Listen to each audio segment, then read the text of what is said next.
grinding every day. Long hours, no backup, no accountability. That ends now. The Empower Solopreneur Mastermind gives you one simple advantage: a weekly power session that turns isolation into domination. Every Friday morning on Zoom, you'll get real coaching and real feedback to make real moves. Join a group of driven professionals in a program designed for solopreneurs and people working at home. Stop getting stuck. Start scaling. Seats are limited. Lock in yours today at modernobserver.com/empower-mastermind.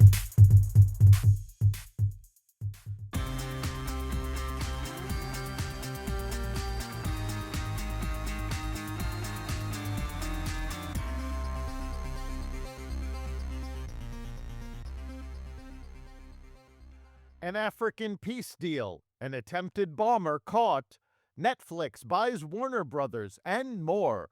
Welcome to the Raw Naked Truth. I'm your host, Eric Lopkin, and here's the news you need to know. President Donald Trump hosted the leaders of Rwanda and the Democratic Republic of the Congo for the signing of the Washington Accords peace deal at the United States Institute of Peace on Thursday, announcing that the U.S. will buy rare earth minerals from the two nations. Trump said the Washington Accords deal formalizes the terms the two countries agreed to in June, including a permanent ceasefire, the disarmament of non-state forces, provisions for refugees to return to their homes, and justice and accountability for those who have committed illegal atrocities. Today, the United States is also signing our own bilateral agreements with the Congo and Rwanda that will unlock new opportunities for the United States to access critical minerals and provide economic benefits for everybody, the president told attendees. The Democratic Republic of the Congo president and Rwandan president both thanked Trump and his administration for their efforts to end the conflict between their two nations in front of a delivering peace backdrop. Members of the inner circle of Representative Ilhan Omar personally profited from the $1 billion welfare fraud scandal in her district that has placed her Somali constituency under a White House microscope. Omar held events at one of the restaurants named in the fraud, knew one of its now convicted owners, and had a staffer who was also convicted, the New York Post reported. Omar also introduced the legislation that led to $250 million being defrauded from federal child nutrition programs in COVID-19 aid, according to the newspaper. Investigators identified and arrested a suspect in a long-running D.C. pipe bomb case discovered on January 6, 2021, though they say there's no confirmed connection linking it to the unrest at the Capitol that day. The FBI says 30-year-old Brian Cole Jr. of Virginia was linked to the two explosive devices through cell phone data, license plate records, and purchase of bomb-making materials dating back several years.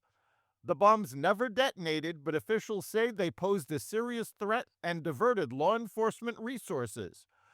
Prosecutors haven't outlined a clear motive, leaving major questions about intent and whether he acted alone, although there is evidence of Cole's ties to Antifa.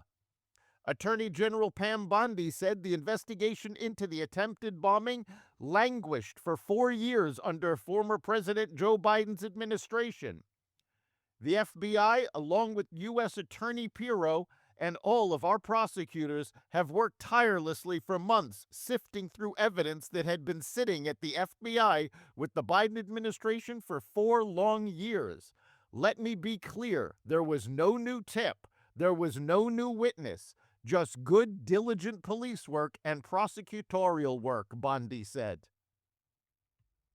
The Supreme Court signaled that Texas is likely to prevail in defending its new congressional map, faulting a lower court for misreading evidence and ignoring required legal inferences as the state races towards 2026 election deadlines.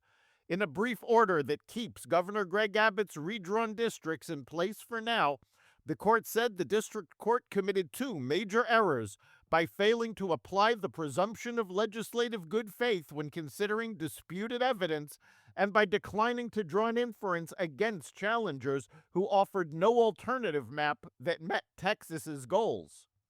The stay is temporary while the merits proceed, yet Justice Elena Kagan warned in dissent that the ruling effectively locks in the contested boundaries for the 2026 midterms because of looming state deadlines. Russia banned Snap Inc.'s Snapchat and Apple Inc.'s FaceTime, further limiting access to Western communication services. Russia has been reducing access to Western communication services since the start of the war in Ukraine in 2022. It's banned U.S.-owned social media platforms such as Facebook, Instagram, and X, and limited access to YouTube, while on Wednesday it also blocked Roblox Corp's popular kids gaming platform.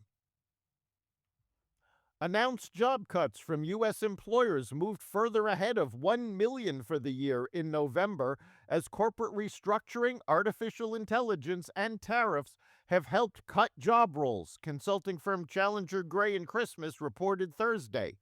The firm said layoff plans totaled 71,321 in November, a step down from the massive cuts announced in October, but still enough to bring the 2025 total up to 1.17 million. That total is 54% higher than the same 11-month period a year ago, and the highest level since 2020, when the COVID pandemic rocked the global economy. Tech companies driven by innovations in artificial intelligence listed 12,377 reductions, pushing the sector's 2025 total up 17% from a year ago. AI itself has been cited for 54,694 layoffs this year. The most cited reason for the month was restructuring, followed by closings and market or economic conditions. Layoff plans fell last month, certainly a positive sign. That said, job cuts in November have risen above 70,000 only twice since 2008, in 2022 and 2008, said Andy Challenger, workplace expert and chief revenue officer at Challenger Gray and Christmas. Netflix and Warner Bros. Discovery announced an agreement under which Netflix will acquire Warner Bros., including its film and television studios, HBO Max and HBO. The deal is valued at approximately $82.7 billion, with an equity value of $72 billion. The transaction is expected to close after the previously announced separation of Warner Bros. Discovery's Global Networks division, Discovery Global, into a new publicly traded company, which is now expected to be completed in the third quarter of 2026. Meanwhile, a group of top entertainment industry players have sent an open letter to Congress describing a potential economic and institutional meltdown in Hollywood if the deal is approved.